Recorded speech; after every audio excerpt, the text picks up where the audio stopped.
legally I'm about to of go live. age. Yeah. Okay. All right, Tanner. 1 sec. We're about to go live. Okay. Go live.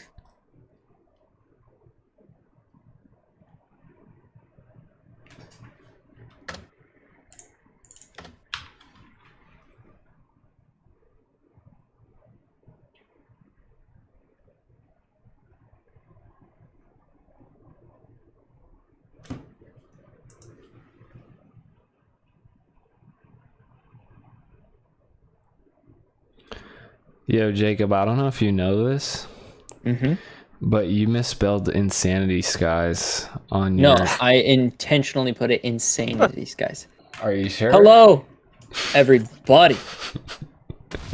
We're back with I guess technically it would be a live video podcast is what it would be called.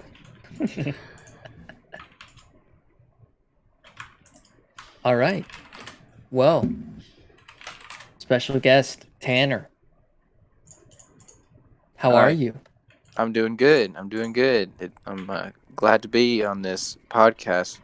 I don't even know what's the name of it, by the way. Doesn't have a name. Okay. Okay. It's called the Live Video Podcast. The live video podcast. The live video I'm podcast.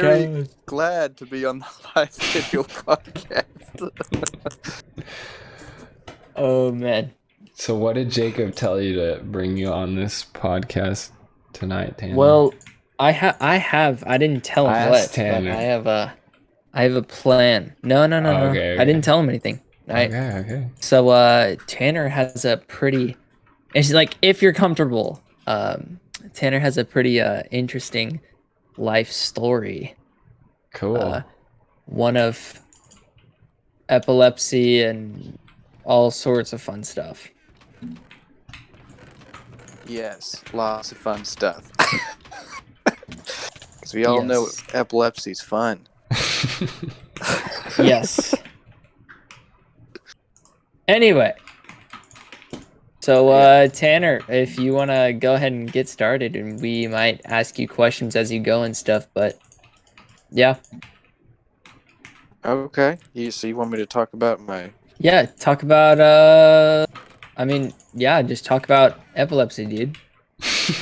Just talk about your life, dude. Okay. Well, I'll tell you first off, epilepsy is not as fun as you think. Really? Yeah. But it's very good that you can make I don't know. Anyway. Well, my name is Tanner, and I am a male of the age 23. Yeah? Just keep going. Okay.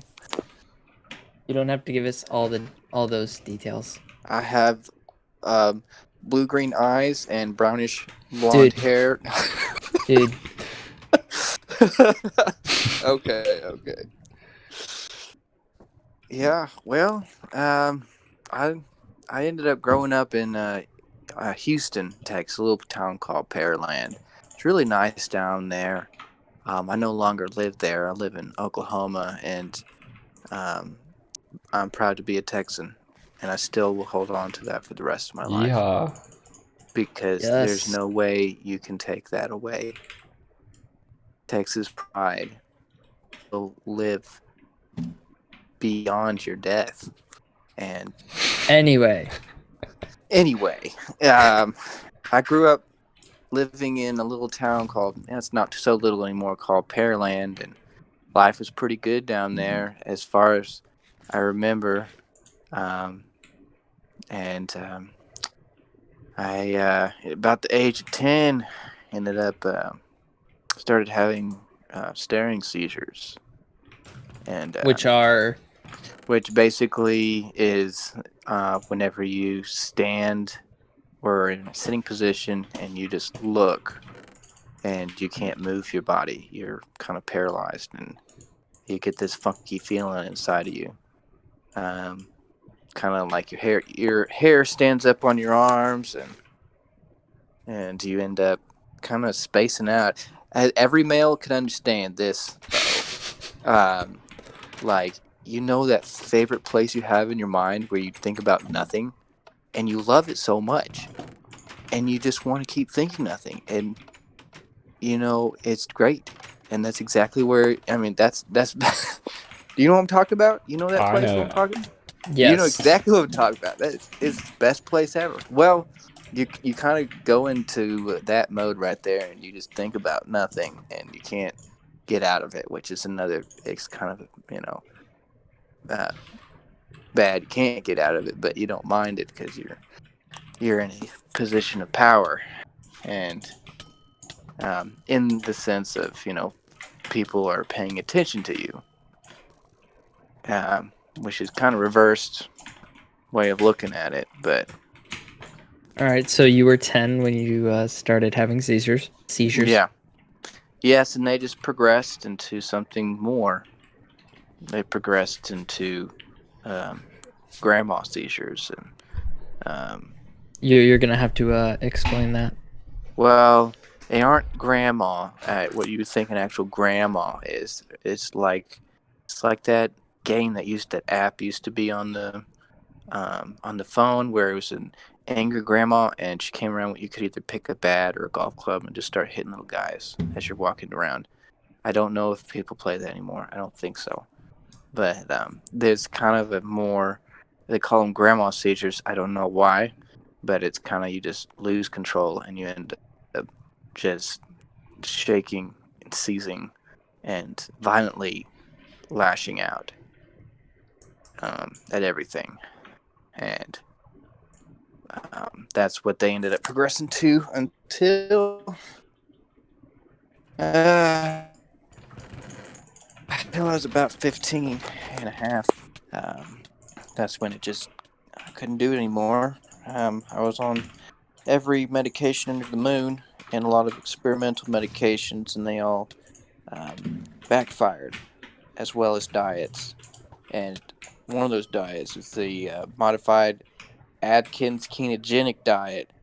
It made me fat. I was fat. I was 146 pounds at the age of 12, and I was wearing extra large. You were 46 pounds? 146. 140. Oh. Yes, I was 46 pounds. It's very heavy for a 10-year-old to be like that.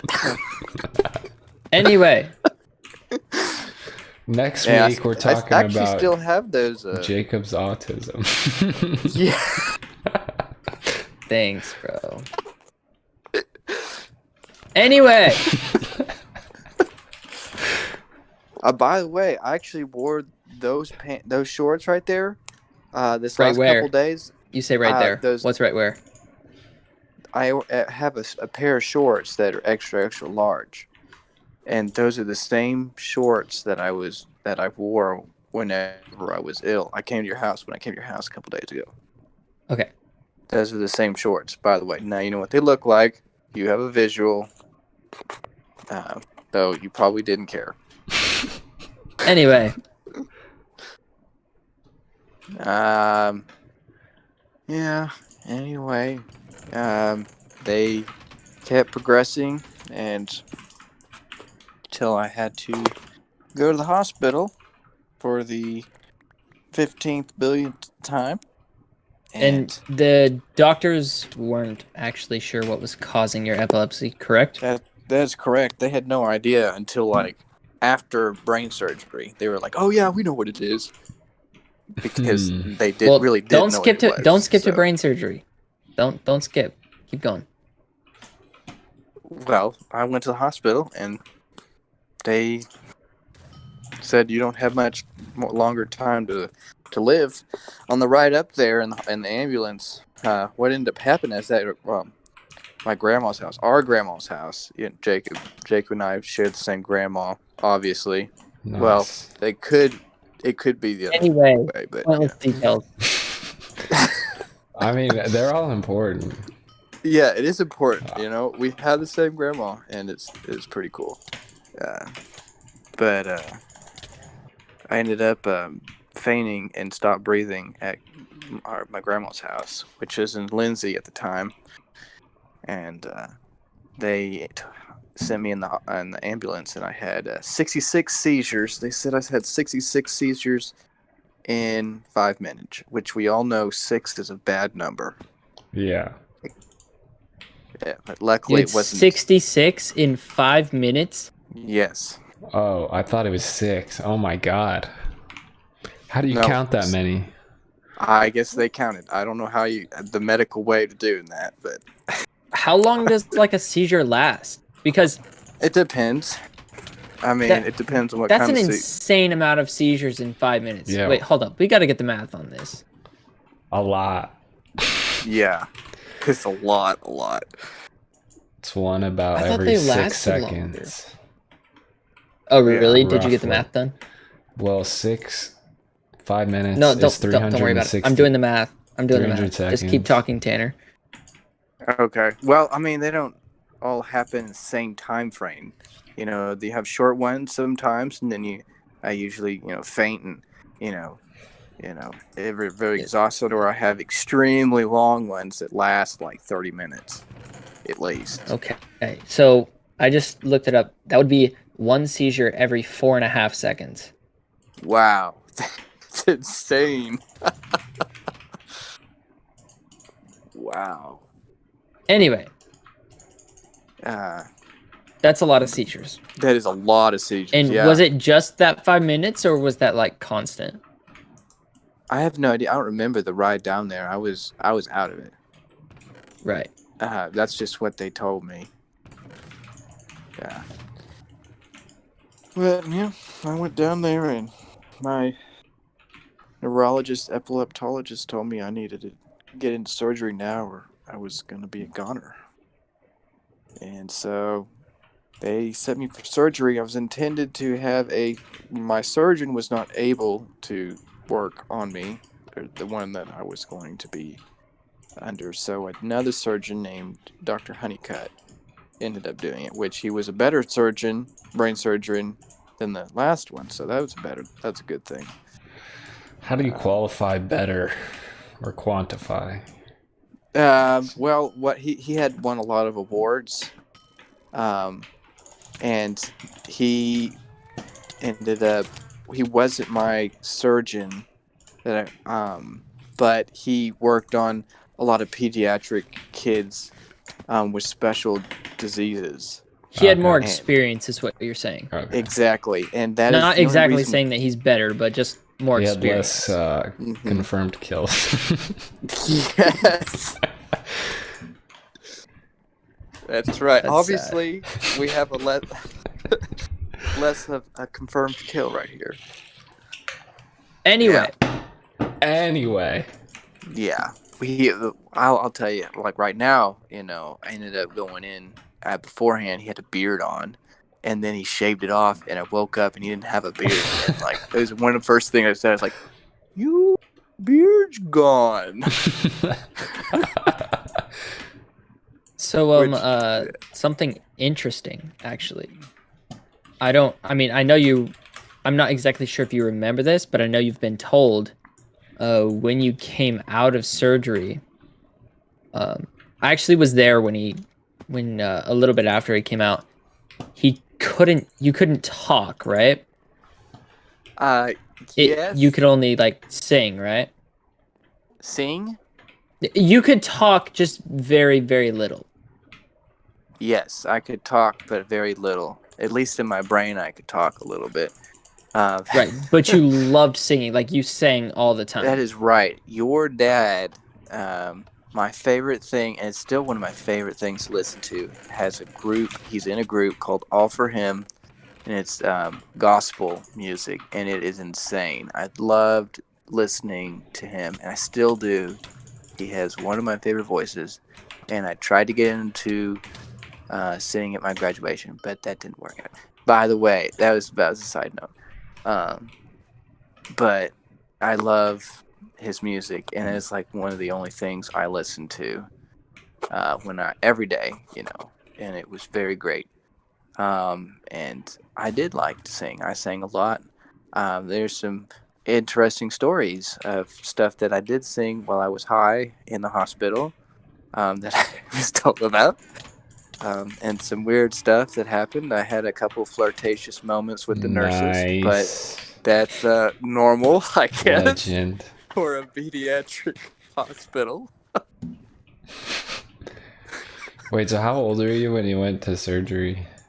I was 15 and a half. Okay. Yeah, which it's normal. I mean, being flirty with a nurse is, I guess, normal for them. So, they'd roll me down.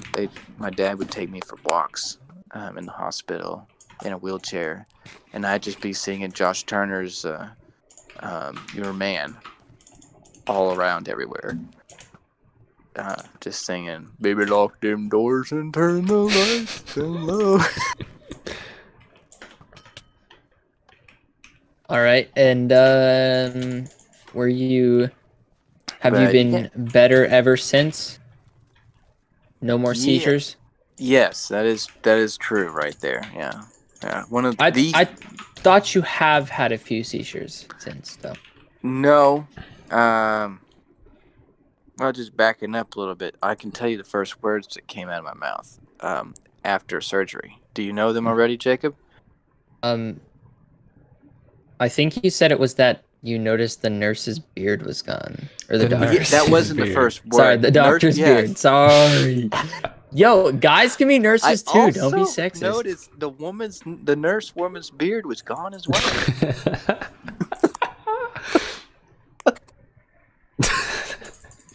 Okay, what were your first words? The first words that came out of my mouth, and this is no lie, and I'm not trying to offend anybody, but it was Obama bin Laden. Now, if you look at history, what had happened on January 23rd, 2013, that was about the time that Barack Obama had sent forces over to go and capture and kill Osama bin Laden. And that's what they were talking about in the surgery room, because one of the cool things about surgery is even though you are under anesthesia, you can still hear, and sometimes you can still see what's going on. And that's what they were talking about. And me combining those two together has nothing political or anything. That was just the first words that came out. Obama bin Laden. Which I couldn't talk very well. I actually had not had a seizure afterwards. Now this ends up going on a different trail afterwards. It's the trail of my recovery. And one of the things that ended up progressing after surgery was the trauma that I ended up going through. It still stayed inside my body because my body had been building up a lot of anxiety and a lot of medication that had been storing up inside of me. Ended up seeing a craniosacral therapist, which ended up moving my bones around in my body, which is really cool. Whoa. She ended up moving my jaw 1.5 inches forward. Saying that it was putting pressure on the brain. You used to have a underbite, didn't you? Mm-hmm. Yeah, she fixed that. And your teeth were like the strangest things growing in, dude. Yeah, well, that was partially due to the medication. Right. Okay, so for just a little bit, his teeth, when they grew in completely sideways and then would straighten out. Wow. Like by themselves. Yeah, I ended up having to be on a special peppermint tooth oil, basically toothpaste. It was a tooth oil, and that's I ended up using that to help keep the enamel on my teeth and keep them healthy, because a lot of my medications would turn my teeth gray and make them rot, and basically I wouldn't have any more teeth after that. And that is why they were funky. Yeah. How big of a piece of brain did they pull out of you? They took out 20% of my right frontal lobe, which is about the size of about three or four iPhone 12 Pro Maxes.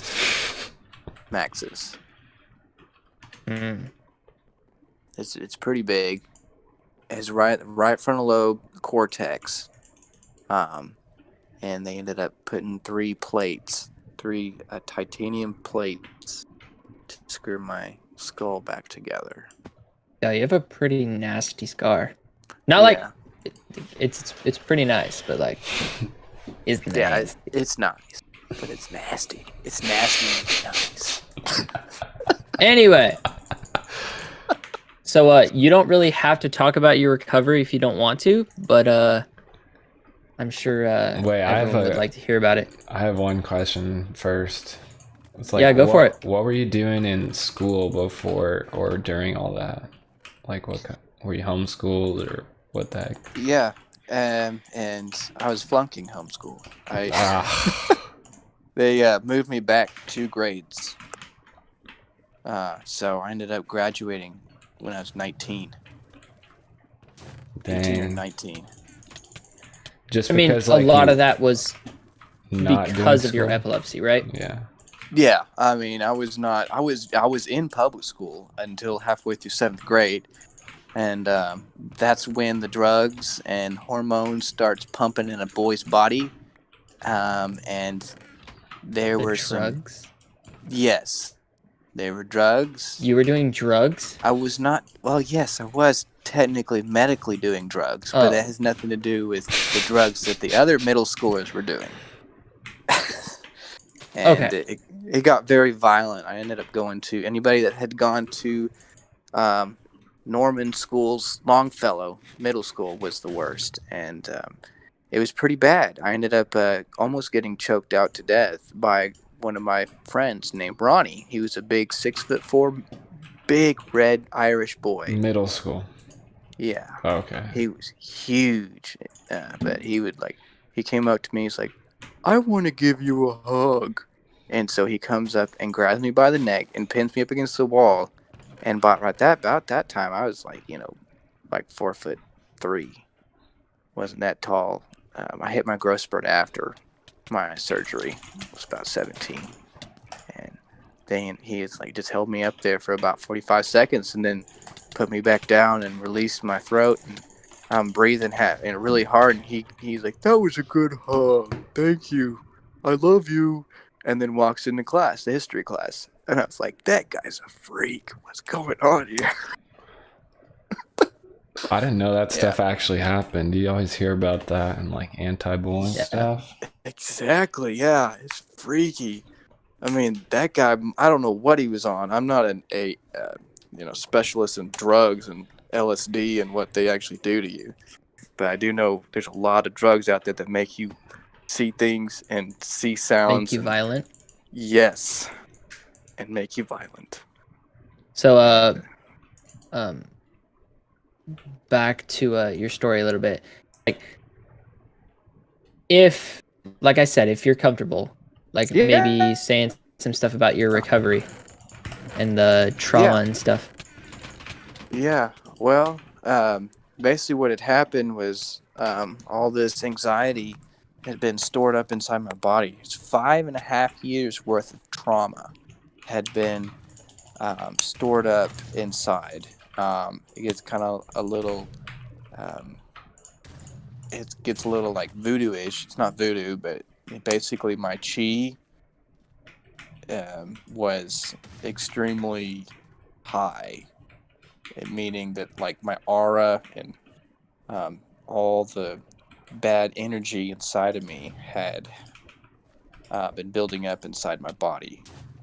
And it's kind of like we did a lot of medical stuff. We also did a lot of natural stuff. And if you think about it, they're all kind of connected. What basically has happened is people have separated natural medicine from actual chemical medicine, and that is what's happened. But they basically everything all goes in together. So we did everything, and that's what my craniosacral therapist told me, is that one day this anxiety is going to have to be released out of you, and it's going to try to get out. And when it does, it's going to reenact everything that you ended up living through when you were ill. And that's exactly what happened. It was about 2 years afterwards. I was at my first job, basically just gardening and doing my piano teacher's garden, taking care of it and everything. And it was about a week after with Brandon Hello? and you. I think Hey, all of it. Can back you hear up me? like 5 seconds. You cut out. Okay. You're in the garden with your piano teacher's garden. Piano teacher, garden. Tiptoe First job. through the garden.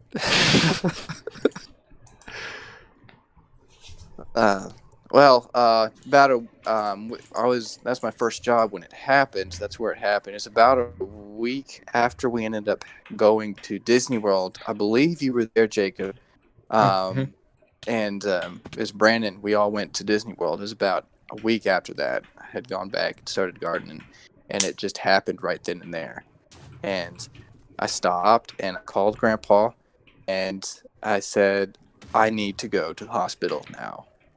And I feel like I'm having, a seizure, which anxiety takes the form of what you feel the most. And since it was epilepsy, the thing is, after brain surgery, I didn't remember. They cut out right from front of cortex, which was the highway to your memory. Now you have 7 different areas inside your brain that hold memory, but they cut out the main area that stores your memory. So I don't remember anything before 15 really at all. I don't remember any of those memories. They're gone. I mean, I even had to funny, I guess not really funny, but I mean, funny thing to me is that the only person that I knew was my mom. I didn't even know I had a dad. I didn't even know what a dad was. Wow. Or my brother or my sister. I just knew there was a man that walked around and tried to get me to laugh sometimes. And do some kind of Hawaiian dance or something. And that was my brother. He did some weird stuff. He was weird. Everybody's family's weird.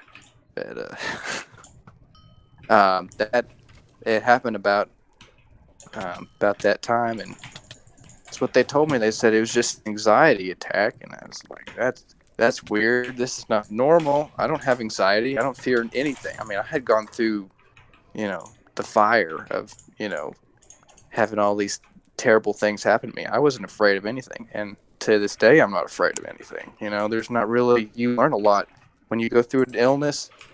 A lot of stuff you see differently in a different light because you've experienced it, and you're no longer in the position to make that mistake that other kids end up making, because everybody matures at a different rate, and you going through that gives you a different light on what this world is like and how to deal with certain situations, because in reality life is kind of hard. You gotta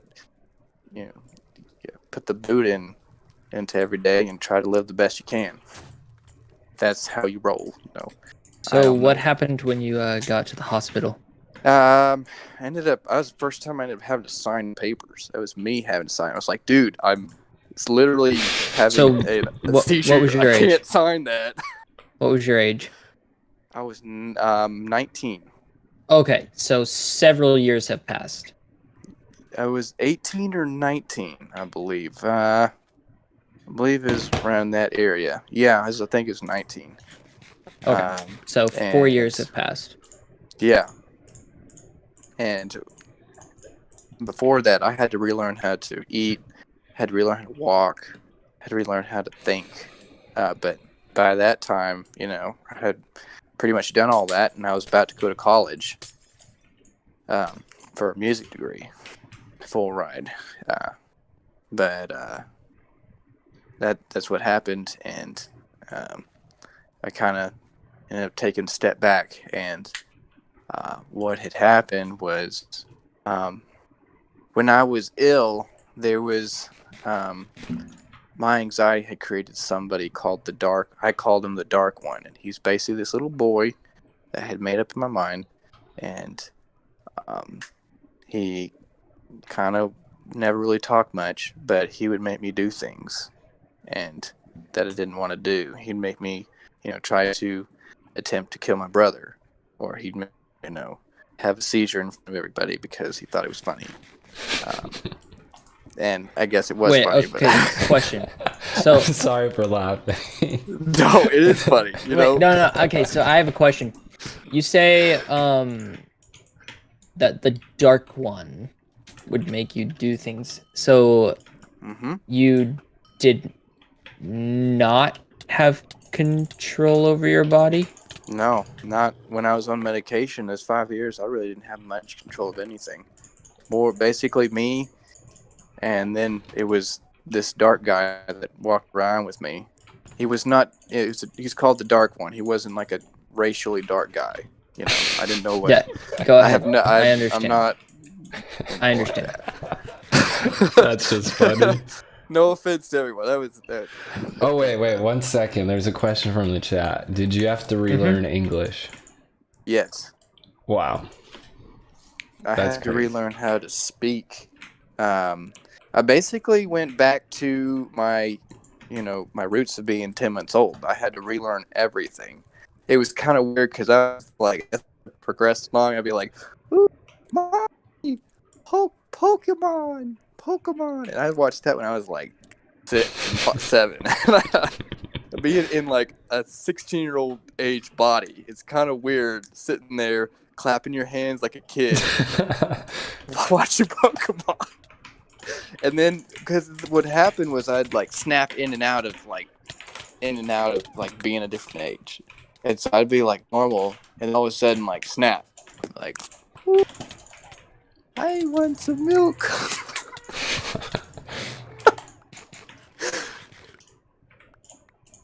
That's pretty crazy. So yeah. Anyway, go into more detail about the Dark One. Yeah. Well, if you want to. Yeah, it's cool, man. Like everything's good now, Yeah. But this Dark One was like really evil, I even thought he was demonic, but it was just built up from anxiety. He'd always be sitting beside me or walking around with me, and he'd so even be you could see him. I could see him. No one else could. Yeah, but he'd just sit there, and I'd be sitting there, and he'd be sitting beside me. I'd be worried if others saw him too. Yeah, I would too. Yeah, but he'd be like, "Hey, what's going on today?" I'd be like, "Don't do that with me. I know what you're doing." It's like, I'm a nice guy. I'm good. It's like, no, you're not. I know exactly what you're doing. He said, "Oh yeah, you're right. Yeah, how about you go in the middle of the room and tell everybody that you love them, and then have a seizure?" And I'm like, "I'm not doing that." And he'd be like, "Yes, you are. Yeah, it's gonna happen one way or another. No way I'm fighting against it." And so eventually, he'd get his way, and I just do things. And I mean, wait, so just because I'm curious, you weren't actually having a seizure? You were just pretending? No, this is when I was actually sick. I had about 5.5 years between 10 and 15 that I really. Oh, I thought this was your recovery. No. That's it's later on. Okay. This is while on medication. This is what happened. Yeah, while on medication, I tried to kill everybody. So yeah, that's not. That's not. Resonate. And you're being like 100% serious when you say that. Yes, I'm being 100% serious. I tried 3 times to kill Isaac. Which is his brother. Yes, my brother. And when you're afterwards, when you pop back into reality, you're like, I can't believe I did that. That'd be terrible. I would not want to do that. No one would want to do that. Yeah. And I tried doing that to my sister as well a couple times. I'd creep her out just to creep her out, and I mean, I know that there might be some, guys out there just like creeping their sisters out anyway, but but this is like level 10 creepy, Like, I watch you in your sleep, I'm going to kill you someday. But even now, I don't do it as much because, we're older and everything, but, I still have probably it's a side effect. I have a sense of liking, I kind of like being a little creepy, a little bit. Not you. Yeah, you find humor in some pretty interesting situations. Tanner's a funny guy. You can't blame him. Right, yeah. He's a what? He's a funny guy. He is. Tanner's a very funny guy. All right, there's another question. Somebody asks, do you still see the dark one, or how did you overcome him? Yeah, well, later in life and everything, right before, he was walking in the surgical room with me, right beside my surgical bed, and he looked at me, he said, "I'll see you afterwards." And I looked at him, and I said, "No, you're not. This is the time where we part ways, and I'm never seeing you again. And I've won, and you've lost this battle." Damn. And I was like, "You might have won a lot of battles, but I won this war." And he was like, "I'll see you afterwards." And afterwards, he was gone. Completely gone. And then when my anxiety came back, like, the first words that I heard were, "I'm back." And dude, that was the scariest moment of my life, because what had just happened was this guy that had made me do all these terrible things was back, and it was the same voice, it was the same creepy voice, and he came back, and I didn't know what to do. And that's whenever I started having that anxiety attack or whatever in the garden.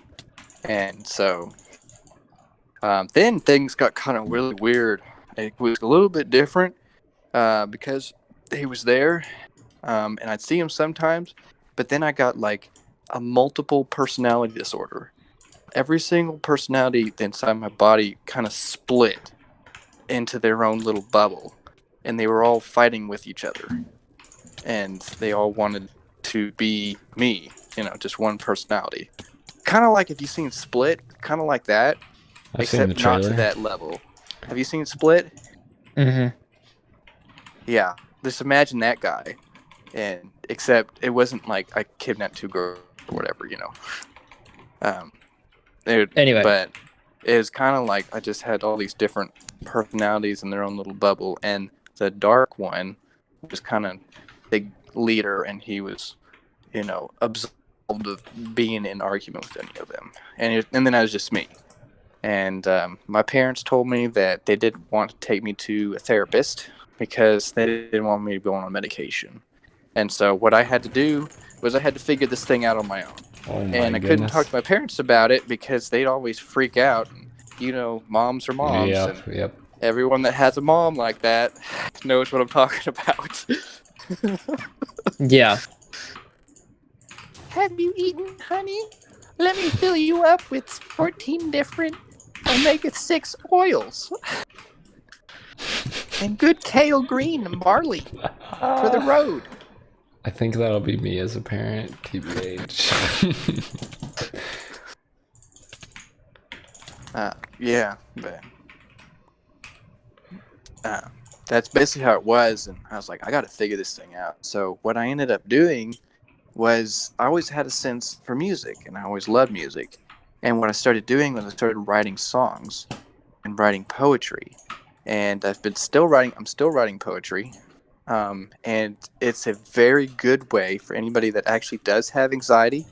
It's a very, very good way to get rid of it by writing it out. Just writing whatever, just slapping it on paper. I didn't know what to say. I was like, I don't know what to do. So, but, you just start writing.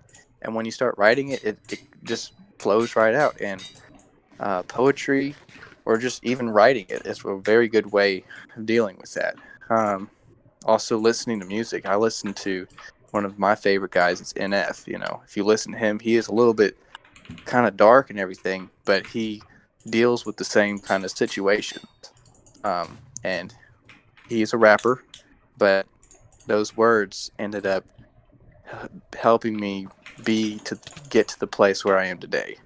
As well as other songs. I listen to, Jason Mraz or, John Mayer or whatever, and I take the songs that, are encouraging. My favorite kind of song is encouraging songs to live another day or some kind of good thing. Another one I like is One Republic. They had an album that came out called Waking Up. It's a very good album, and there's a song called Good Life, and it's very good. It's very encouraging. I encourage everybody to listen to it. It's a very good song. It just makes you feel great. And it's yeah. And I just listen that on repeat. And one way to train your brain to do anything, doesn't matter what it is, to create a habit, is to use repetition,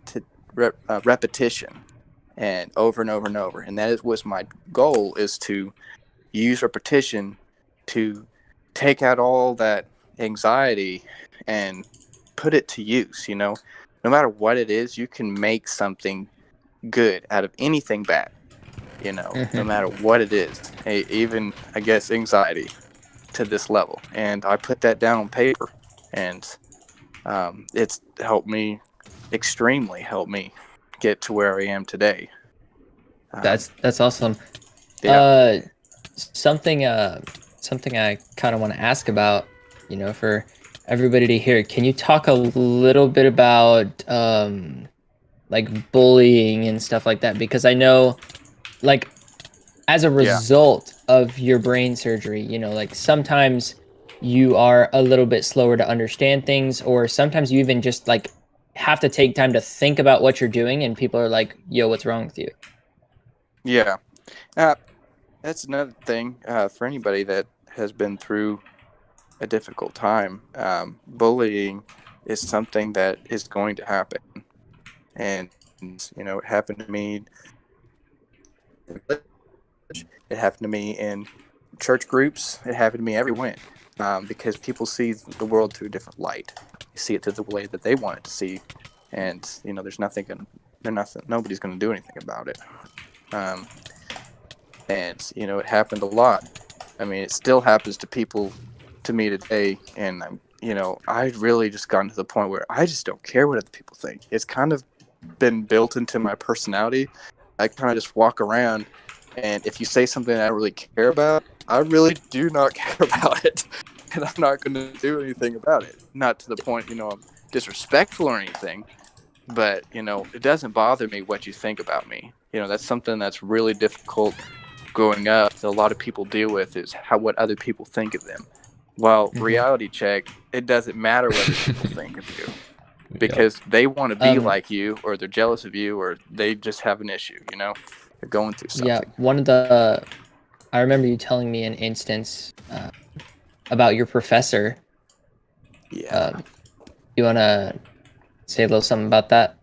Yeah, I had about 3 professors that were pretty bad, but the worst one was there was one in particular.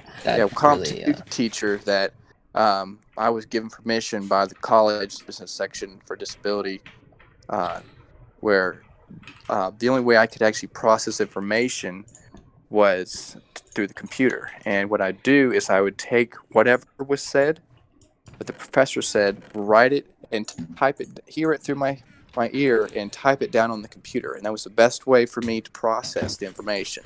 I found a way to actually process it as my brain started, recovering everything around 19 or 20.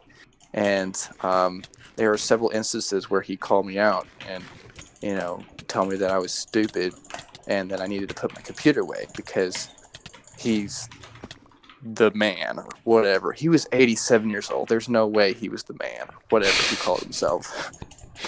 Anyway, he needed to retire. That's what he needed to do.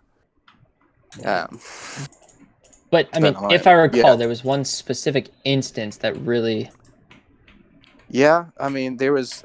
He ended up getting up in class, and he said that he studied the brain, and he's done a lot of reading about it, and that he can tell when someone actually has issues or not, and that it's like, oh, you talk about yourself, aren't you? You did that for yourself. oh yeah, okay, you have issues. Anyway, not my problem. And he's like, there's a kid here that has brain surgery, and he doesn't have a problem at all.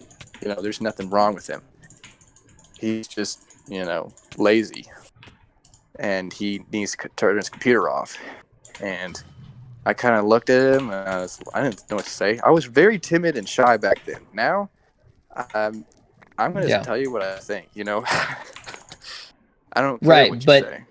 But the point was, like, he kind of just stood up in front of the whole class and said that you were faking your my anxiety. I was faking. No, well, just your. I don't want to call it a disability, but just your disadvantage. Yeah, my way of processing information was different. Okay, but not even that. Just that the fact that he called you out and said, like, you're no different than anyone else. Yeah. You're just kind of faking this. Yeah. Which there are a lot of jerk teachers in college. Everybody should know that, it's true. And everybody does know that. But, he was that one of those guys like that. He didn't like anybody. Mm-hmm. Vaughn, were you about to say something? Yeah, I was going to ask, like, did you have any friends, like, while everything was happening, and then any after the surgery, anybody stick by you, or how did that happen? Not really. That's one of the things I put on myself, because I had tried to do that, and they didn't understand. They did not understand my position on things, and they just freak out because, it's not something. Hey, guy, I want to be your friend. I actually tried to kill my brother, and I was ill. How are you doing? That's not a normal conversation, you know. And I basically took it upon myself to, take this down. I was going to take this demon down and, fix it, because I was not going to be able to have a normal life until I ended up fixing whatever was in front of me. And that was anxiety. And, even thinking about anxiety has the ability to pull you away from other people and let fear in of actually talking to people. Now, I had that fear part inside of me. That was basically taken down after my surgery. I was done with that. I did fear the dark one, but I also knew that I was the only one that was going to be able to take him down. And I mean, this all is due to me also with a lot of prayer and, reading the scriptures and everything. That is truly the one. Jesus is the one that took him down. But, I had taken upon myself to take it down without anybody else's help, because every chance that I turned, nobody was there. And, that kind of gives me a reality is that, the only person that actually can help you is Jesus. And basically, if you want something, you got to do it yourself, And so I ended up facing this alone. I ended up what I tried to do was I tried to be someone who I wasn't. And that's something that everybody ends up going through anyway, because I didn't want people to know the person that is sick. I wanted them to know someone that was more than that. And so those didn't really work out very well. I went to a lot of different church camps to try to, get my socialized ability back. It never really worked. I tried hanging out with the older kids, and they were kind of weird. Older kids being like people your age. My age and older, which is in between 1 to 4 years older than me. That age right there, and I did not fit in with them at all. And so, I hung out with my brother a lot. So he's about 5.5 years younger, and I guess I took I lost about 5 years of maturing anyway. So I guess expressing wise. So I hung out with kids that were younger than me, and I felt more at ease with them and being able to talk with them, and not that I had any power over them or anything, because I wasn't going to talk to anybody about anything, because I already tried several times. But you just didn't want to be known as, oh, he's the kid who had brain surgery. Exactly. You wanted to be known as Tanner. That's right. And, I still kind of don't have very many friends. I have some close friends like Jacob. He's a good guy, and we've kind of... Thanks, bro. Let's go, Jacob. Gotten closer. Yes, but that's something that I actually still deal with. It's a little more difficult for me to be able to jump that boundary from the friend zone to a little bit more, because not very many people have a story that like this, be in a difficult position. You can't really talk to people about, you can't really bond with a lot of people like this, because you're at such a young age, and a lot of people don't really go through stuff like this. Yeah. So you just become uniquely yourself, a different person. And but I've just been kind of dealing with that, and trying to continue to better myself, and know that someday I'll have more friends, or you might not. You don't really need very many friends anyway. Yeah, I don't have a lot of friends. Well, because the only thing is that you don't want to be alone. Nobody wants to be alone, and that doesn't take many people to hang out with to get rid of that aloneness. But I've got one question. You talked earlier about how you did a bunch of natural remedies, and the anxiety built up physically inside your body. I'm actually really interested in that stuff. I've heard about that. So what kind of natural things did you do, and how did you overcome anxiety that way? Well, I ended up taking the homeopathic medicine. I don't know what it's called. It's not like an actual medicine. It was, and what I ended up doing is I take it. Sorry. Did you just boo me? No, I just sneezed, my guy. Oh. My bad. It's called boo too. Anyway. I took this homeopathic medicine, and I'd sit down and I'd think as hard as I could. And that was what I was supposed to do, think really hard, and it would really wear me out. I mean, it made me tired where I'd have to take a 2-hour nap at least. There's another thing that I ended up doing, which was a stress. I had to do several stress thermometer exercises. I went to see a biofeedback doctor. And he ended up instructing me on ways to prevent anxiety attacks from happening. He taught me the way snipers breathe, which to keep them, whenever they're in stressful situations, they're walking around and they're breathing a certain way, which keeps their heartbeat lower, keeps their blood pressure lower, and it keeps them focused and active.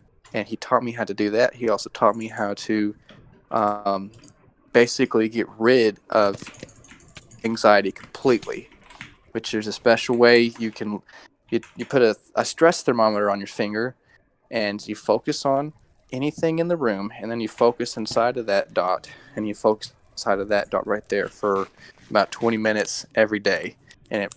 And what happens is that the stress thermometer reads your temperature in your body, and what you're wanting to do is raise it 10 degrees or something, and it actually works. 10 degrees? Yeah. No way.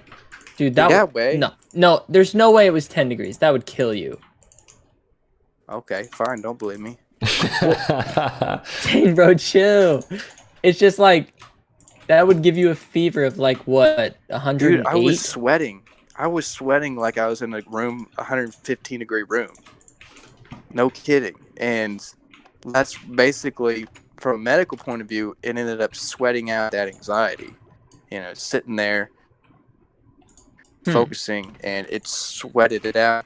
But at the same time, it gave me more control over the situation.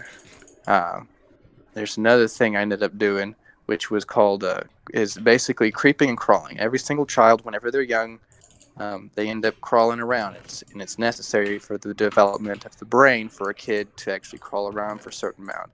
And basically depends on that. Actually determines what kind of IQ you're going to have when you're older.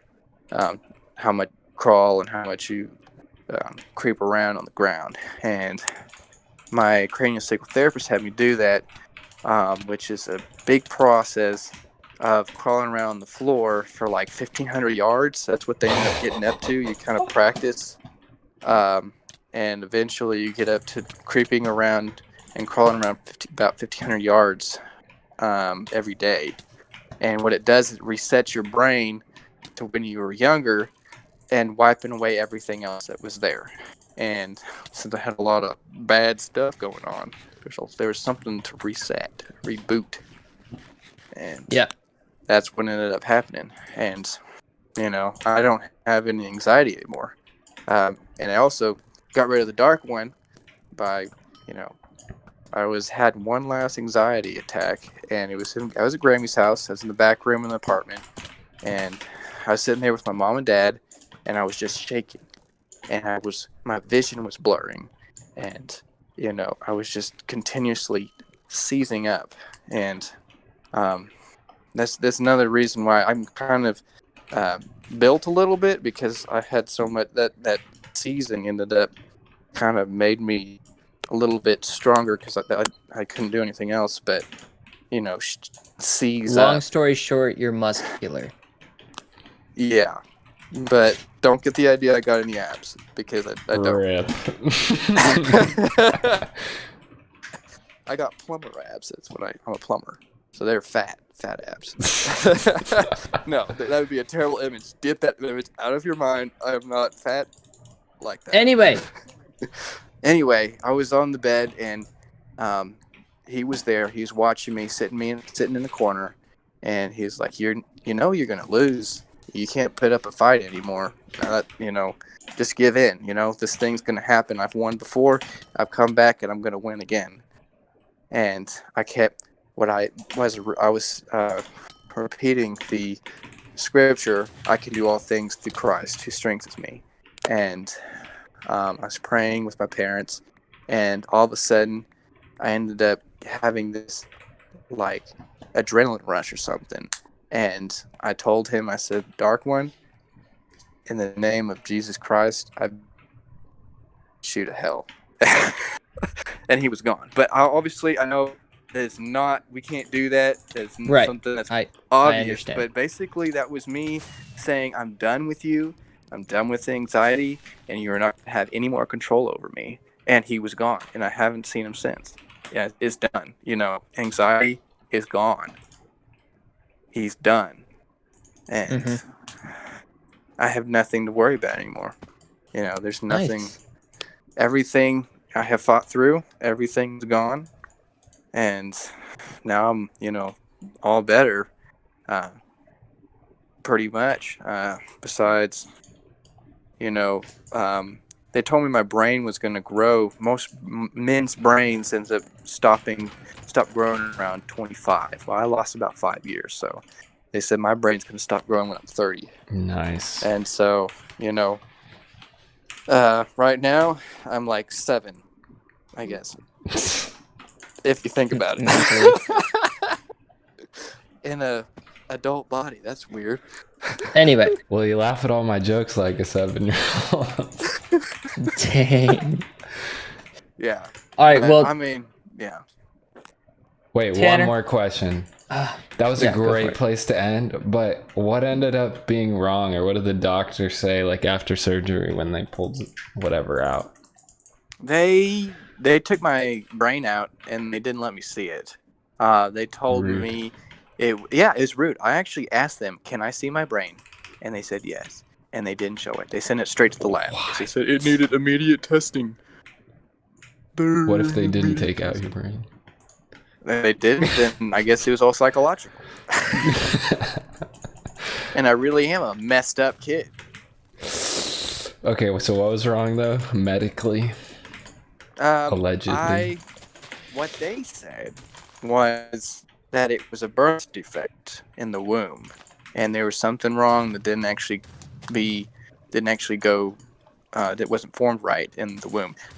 I would disagree, because first off, I don't have any genetic history of anybody that actually ever had seizures or brain defects or anything like that. Secondly, genetic problems can be caused by a lot of things. That's exactly right. And it doesn't have to be a genetic thing. It also could just be something that abnormally happened, which is also possible.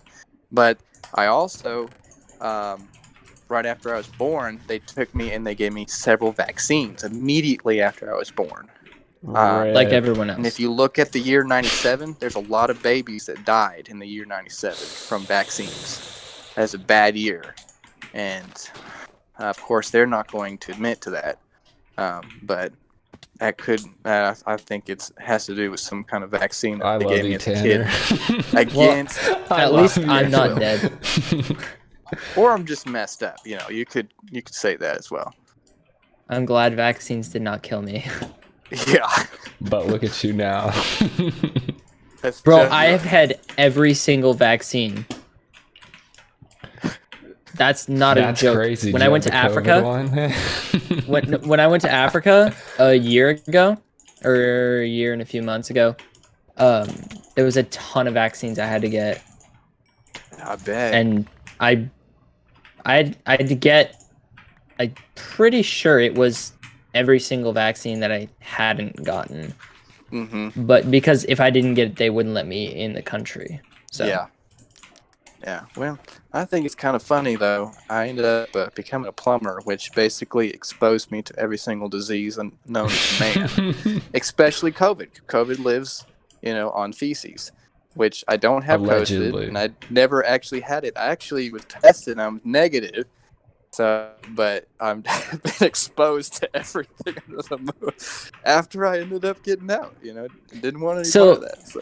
Okay, so before we end, yeah, me and Tanner have a little bit of a story about what happened at our grandparents' Airbnb this weekend. Okay. Yeah. This is okay. So this is wait, Tanner, is this okay to say on podcast?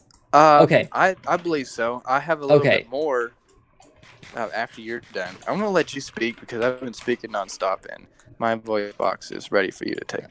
It's good. Okay. So my grandparents have a house that they put on Airbnb, just cause. And well, about 2.5 years ago, they had me come and install cameras and a security system in their house. And ever since then, every once in a while, they ask me to, check up on a few things, monitor some things, make sure they're not throwing a party, etc. And well, this weekend actually.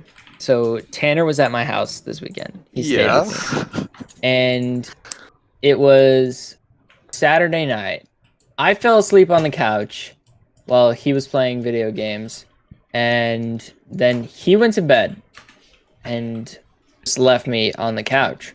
That's a different But it's okay. Anyway. And at like 2:00 in the morning, Tanner's mother is actually the property manager for the Airbnb. About 2 in the morning, my aunt calls me, Tanner's mom, and she says, "Hey, I have an officer here that needs to speak with you." I was like, okay.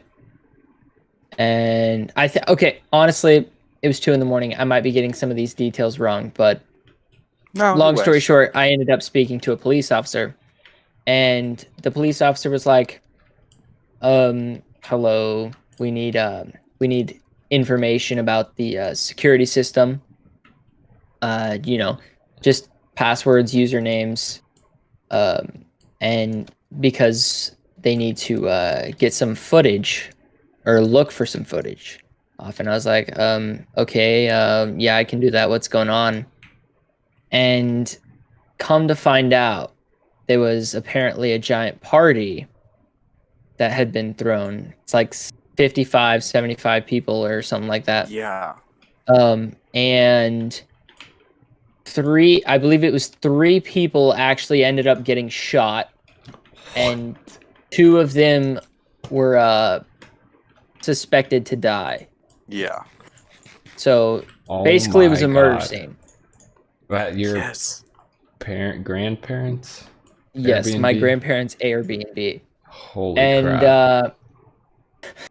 And so I was talking to the officer, and I was like, is there anything else you need from me? He's like, well, I'll be in touch. There's a possibility we might ask you to come down here. Are you sure you're allowed to say this on the podcast? No clue, but too late now. God. We're just gonna kind of blur this thing out. Too late now. This may have happened. We don't know where. Yes, this is all happened in Mexico. This is in Mexico. It's right. It's in his dream. Yeah, this is all Mexico. Anyway, he said vaccines are bad, so this might get taken down. Anyway. So I was like, okay. They were like, yeah. So just be where I can get in contact with you. It's like 2 a.m. It's like, be like where I can get in contact with you. We might ask you to come down here if we need your help recovering any footage or anything. And I was like, okay, whatever. So I go to so when I had to go to bed, Tanner was already asleep, and so I woke Tanner up, and I was like, yo, 2 people were just like murdered in Grammy and Grandpa's Airbnb. Allegedly. And suspected to die. And he like woke up. He was so confused. He was so out of it. It's disturbing. I was like, why would it's something weird to wake up real? To. Anyway, so yeah, and then I was like, well, okay, I need to go tell my parents, in case I actually end up having to leave in the middle of the night. So I went and I woke up my parents, and I was like, yo, this is what's going on. They were so confused as well. But then Sunday morning rolls around, I'm at church, and I get a text from an officer that says, hey, this is Officer so-and-so with whatever police department. I'd like to speak to you, please, if you could give me a call. And I was like, oh my goodness, I'm going to have to go to Oklahoma, aren't I? Because, this is in Oklahoma, by the way. I did not want to have to drive all the way out there. Allegedly in Oklahoma. But it's not in Oklahoma. Yes, it's allegedly in Oklahoma. I'm sorry. Yes, this is all in Mexico. Anyway, so you didn't want to drive to Mexico. I did not want to drive to Oklahoma City in Mexico.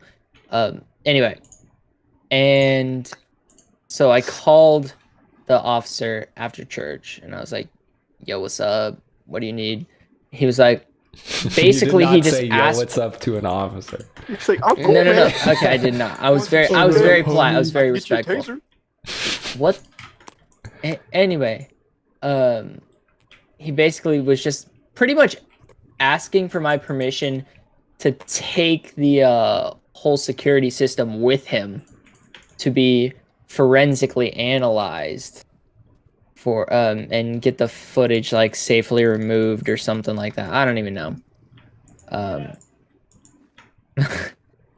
And so yeah, and last I heard, I actually got in contact with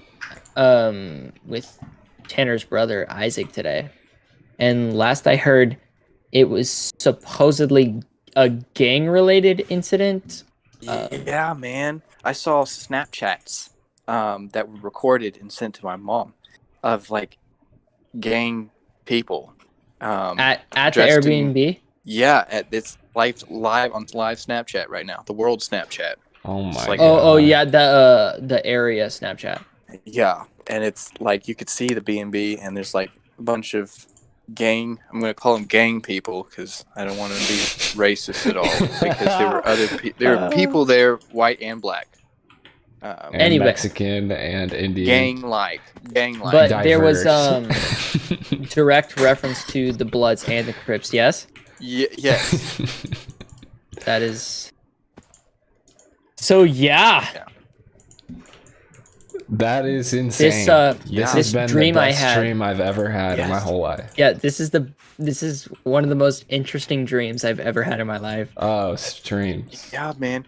And I just got like there's like bullet holes in like the house and like the barn and the neighbor's barn and in the fence. You know, thin black like half inch holes. There's bullet holes through that.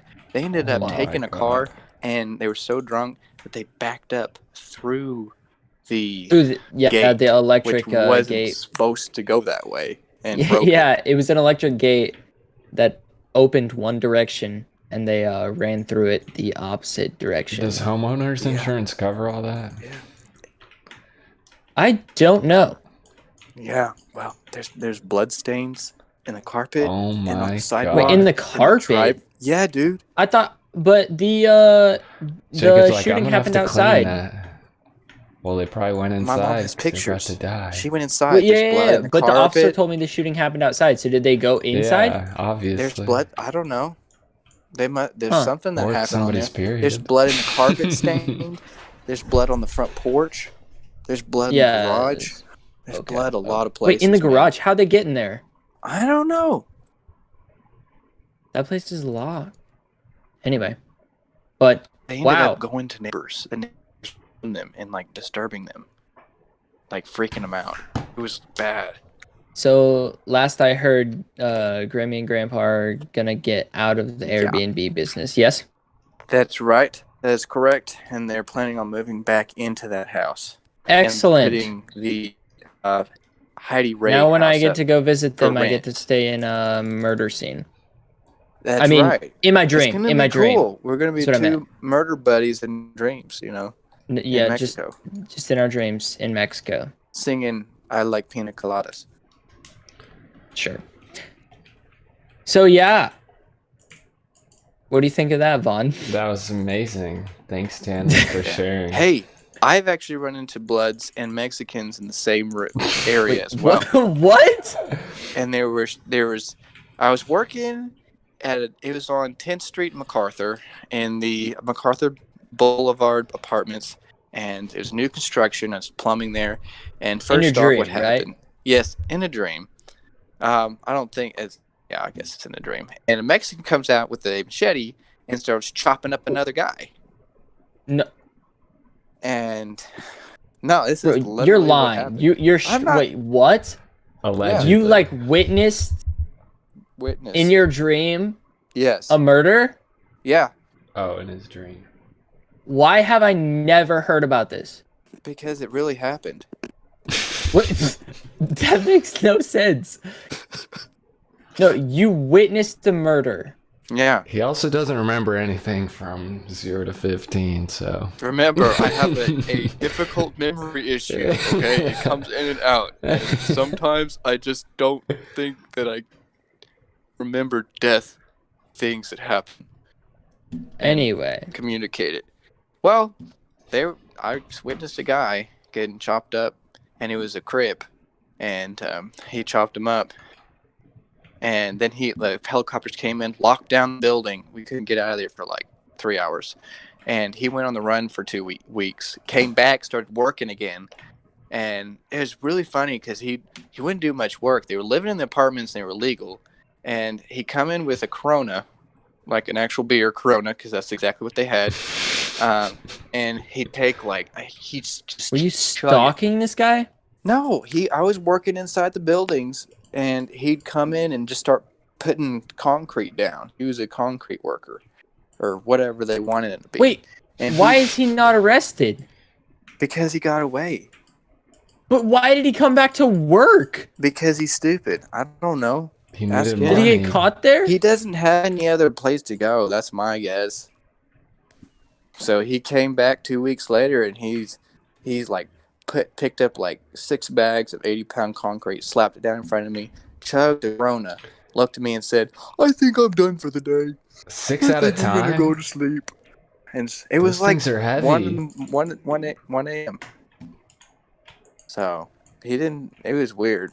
And then a month later, I was working there, and all of a sudden, the Crips and the Bloods have a shootout, like literal shootout. And while you're there. Mm-hmm. And there's no way you're being serious right now. Why would I be saying this on the podcast if I'm not serious, man?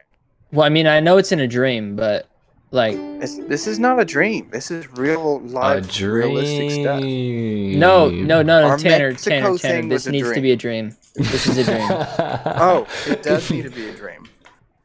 Am I hallucinating? Oh my gosh. Yeah. Oh my. And that's where we'll end it. Yeah. That's right. Do not make bad decisions, kids. Because punishment will always follow. And certain situations because as well. Tanner will be complicit and know who did it and not tell anyone.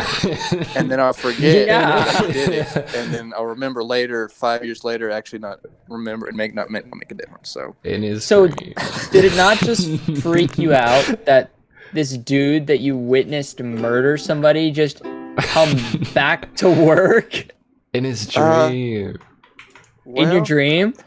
Working as a plumber in the trades, you see a lot of stuff that you don't really talk about much. So, but you called the cops when you witness a guy murder someone. Toilet. I didn't call the cops. The cops came. I got down. Oh my word! That is like the most absurd dream I have ever heard in my whole life. This is also my 4th company I'm working for, so you can imagine all the terrible things that have happened at these different companies. Like, oh my gosh. Gang shoots and stuff like that. Dude, you're gonna die.